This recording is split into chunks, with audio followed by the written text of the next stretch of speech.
Sesaat lagi, Anda akan menyaksikan Top Speed MotoGP dipersembahkan oleh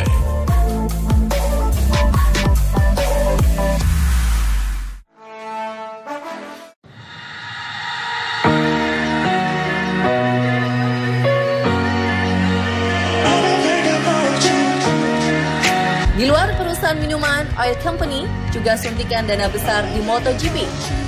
Petronas asal Malaysia head-to-head dengan Repsol, perusahaan migas asli Spanyol. Petronas punya komitmen tinggi pada ajang motorsport dunia dan ada di lingkup MotoGP sejak 2009 saat modal 24 juta euronya membuat mereka jadi bagian tim Fiat Yamaha. Dengan keuntungan tahunan ratusan triliun rupiah, rasanya bukan perkara besar bagi mereka terus berkibar di MotoGP.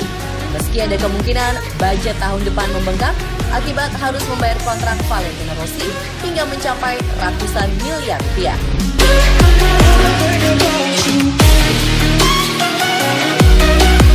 Beda dengan Petronas yang baru masuk motorsport di era 2000-an, Repsol adalah partner lama Honda sejak tahun 90-an.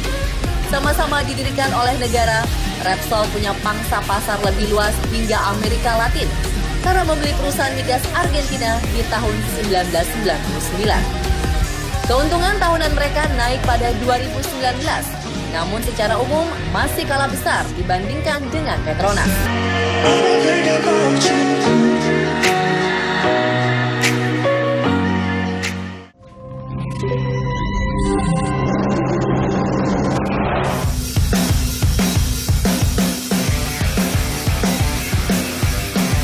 Seri kedua GP Andalusia berhasil pukau jutaan penonton layar kaca. Di balik sekelumit drama, seri kedua sajikan cerita dan fakta. Ini pertama kalinya The Baby Alien absen balap sejak debutnya di kelas MotoGP. Setelah terakhir kali tak bisa mengikuti balapan Moto2 di GP Valencia 9 tahun lalu pasca pemulihan cedera mata.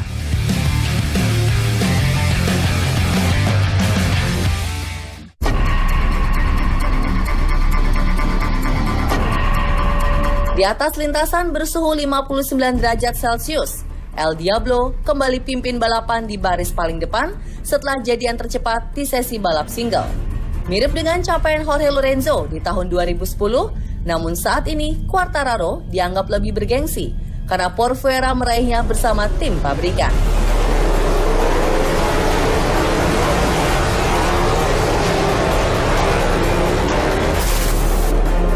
Baris di urutan keempat, The Doctor berhasil start dengan sempurna dan merangsak bariskan trio guard Putala di baris depan, Pak Raja Andalusia.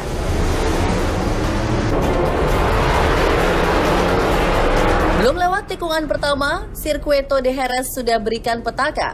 Miguel Oliveira harus sudahi balapan lebih awal setelah terlempar high side keluar lintasan.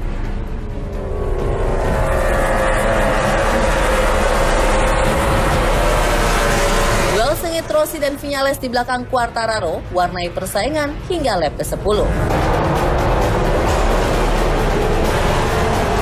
Jelang 15 lap tersisa, The Top Gun tercecer hingga posisi 6 setelah melebar dan tersalip dua satelit Ducati dan Morbidelli.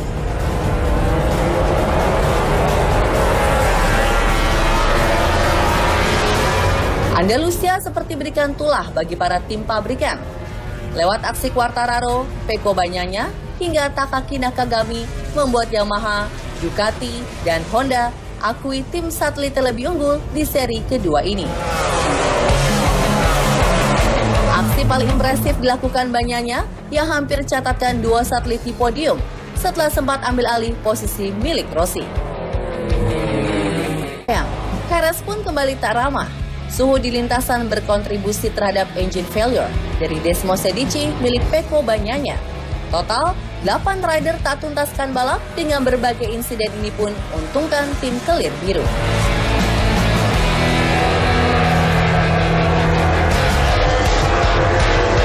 Bak domino efek, dua pabrikan Yamaha pun kembali kuasai posisi 2 dan 3. Top Gun yang kembali temukan ritem, sukses ambil alih kembali posisi kedua di sisa 2 putaran. Hingga akhir bendera finish terkibar, El Diablo melenggang tak terkejar di posisi pertama. Raihan ini jadikan Quartararo sebagai pembalap Prancis tersukses dalam sejarah MotoGP. Di belakang Maverick Viñales yang ada di posisi kedua, Valentino Rossi sukses catatkan jadi pembalap tertua yang pernah naik podium sepanjang sejarah MotoGP di usia 41 tahun 159 hari. Yamaha berhasil kembali jajahi podium MotoGP, mengulang raihan GP Australia musim 2014 lewat Rossi, Jorge, dan Bradley Speed saat itu. What a race, GP Mania!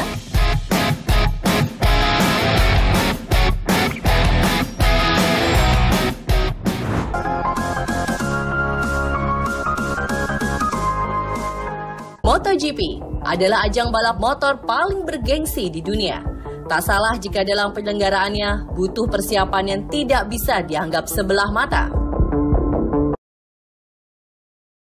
Lalu bagaimanakah mereka mempersiapkan segala keperluan dalam event balap MotoGP di tiap serinya, dari satu negara hingga ke benua lainnya?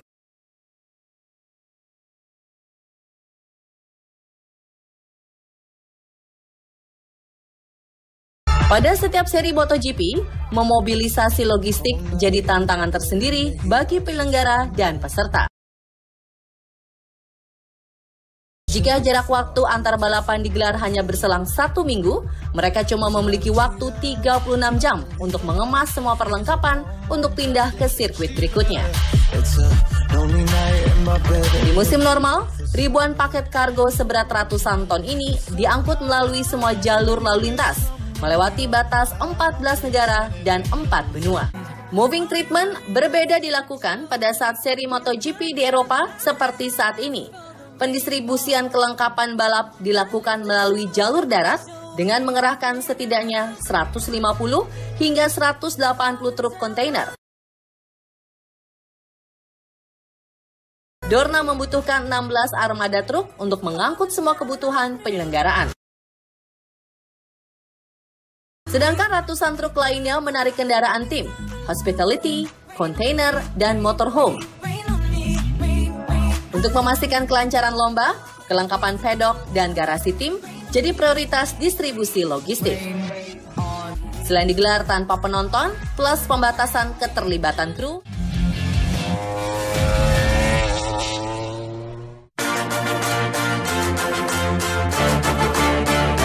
balapan di Andalusia telah usai. Namun, cerita tentang perhelatan seri kedua MotoGP musim 2020 ini masih tinggalkan kesan tersendiri bagi para pencintanya. Terselip beberapa momen menarik yang terjadi di daratan Spanyol pekan lalu. Nah, untuk menjawab rasa penasaran GP Mania semua, ini dia ulasan lengkapnya dirangkum spesial oleh tim Top Speed MotoGP Trans 7 dalam 7 Moments in Andalusia.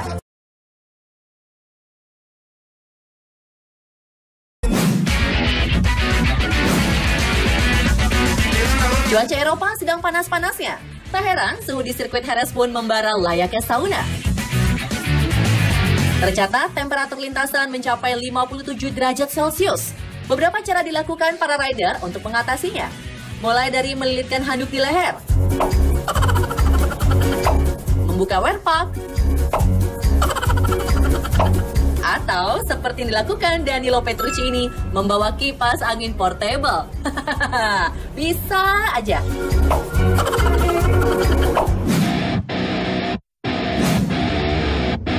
Momen tak biasa juga dialami oleh sang Top Gun, Maverick Viñales, yang selalu fokus dan kerahkan performa 100% dalam setiap balapan, ternyata bisa juga hilang konsentrasi. Lagi asyik-asyiknya kejar target waktu pole position di sesi kualifikasi, MV12 terpaksa harus ganti motor dan kembali ke pit. Tanpa disadari, dia malah mau ganti motornya Rossi. Oh no. Aduh, maaf. Ternyata kamu bisa khilaf juga ya.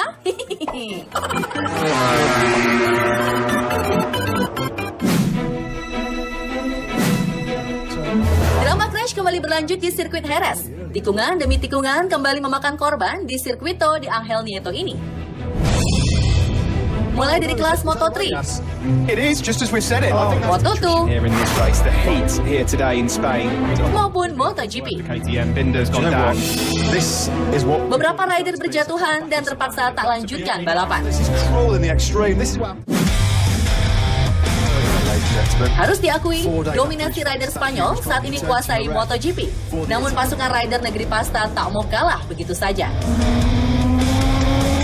Italia akhirnya unjuk gigi dan rebut kejayaan di podium Moto2 Andalusia GP.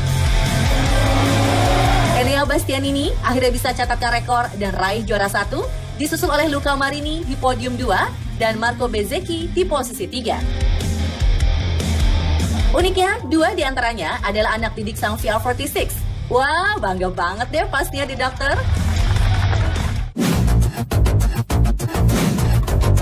Saking senangnya bisa meraih prestasi, 2 rekan setim, Luca Marini dan Marco Bezzecchi, berniat memberikan ucapan selamat sebagai tanda bahagia dong ya. Tapi, hal tak terduga terjadi saat mereka melakukan tos. Bezzecchi tak sengaja menyenggol Marini dan mengakibatkan kedua rider ini terjatuh bersama. Aduh, ada-ada aja sih. Untung udah finish ya. Coba kalau belum finish, bisa jadi gontok-gontokan deh.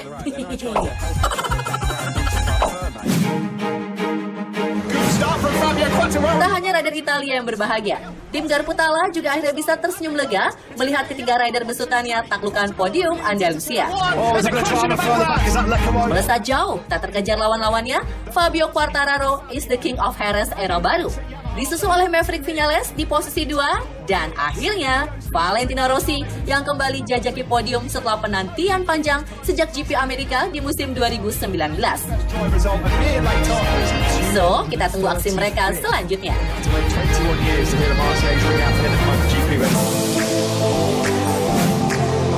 Hampir 15 bulan Valentino Rossi tak kunjung raih hasil bagus. Tak heran The Doctor begitu sumringah ketika berhasil capai podium 3 di Andalusia.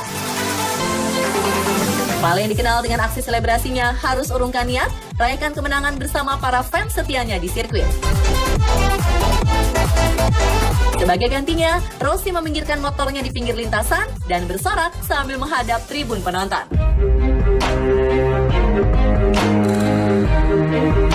Yes, The Doctor, we also miss your celebration.